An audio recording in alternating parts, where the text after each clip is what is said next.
বরাক উপত্যকায় গুয়াহাটি হাইকোর্ট বেঞ্চের দাবিকে কেন্দ্র করে বড়খলার শেরোতে সচেতনতা সভা ও স্বাক্ষর অভিযান হাইকোর্ট বেঞ্চ প্রতিষ্ঠার দাবি বাস্তবায়ন কমিটির।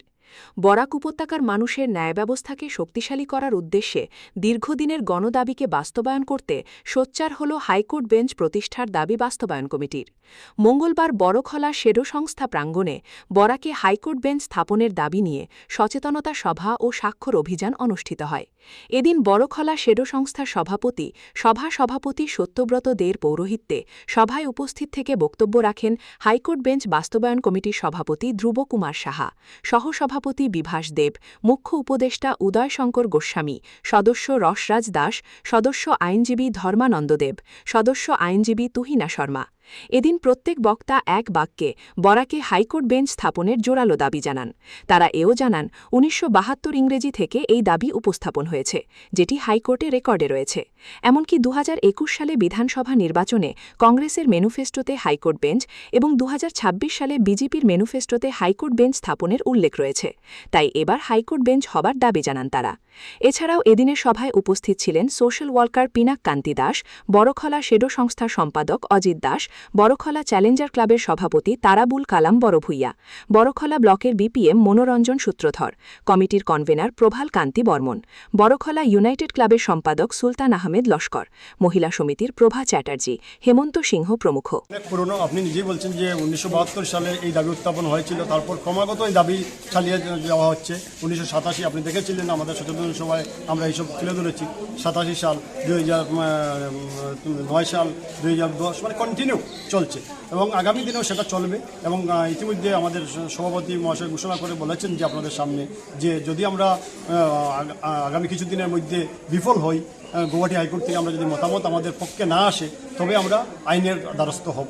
এবং কারণ access to justice is a fundamental right, যেটা সুপ্রিম কোর্টের জাজমেন্টে ২০২৫ সালের ডিসেম্বরে একটা জাজমেন্ট দিয়ে বলেছে যে access to justice is a fundamental right. অর্থাৎ ফান্ডামেন্টাল রাইট ভায়োলেশন হলে সেটা আমরা সুপ্রিম কোর্টের দ্বারস্থ হব, আইন অনুযায়ী ব্যবস্থা হবে। আচ্ছা, যদি বরাকের গোয়া হাইকোর্ট বেঞ্চটি স্থাপন হয় তাহলে মানে কোন জেলায় হবে? দেখুন, প্রথমে রাম জন্মাতে হবে, তারপর রামায়ণ রচনা করতে হবে, আগে বীজ বপন করতে হবে, তারপরে গাছ লাগাতে হবে, তারপরে ফলের আশা করতে হবে। বীজ এবং গাছ না লাগিয়ে ফলের আশা করা বৃথা। আচ্ছা, একটা ব্যাপার হলো বরাক ব্রহ্মপুত্র পাহাড় বয়াম, আমার সর্বানন্দ সানোয়াল বা বিজেপি একটা স্লোগান ছিল। যেহেতু হাইকোর্ট স্থাপন, এটা একটা পলিটিক্যালি একটা বিষয় আছে। হাইকোর্ট তো ঠিকই আছে, কিন্তু পলিটিক্যালি একটা বিষয় আছে, রাজনৈতিক স্বীকৃতি রয়েছে। কেননা ২০২১ সালের আসাম প্রদেশ কংগ্রেসের ম্যানিফেস্টোতে সেটা উল্লেখ রয়েছে যে গুয়াহাটি হাইকোর্টের একটা বেঞ্চ স্থাপন করা করতে হবে। ২০১৬ থেকে ২০২৫ সালের ম্যানিফেস্টো বিজেপিতে রয়েছে যে গুয়াহাটি হাইকোর্টের বেঞ্চ একটি করা করতে হবে।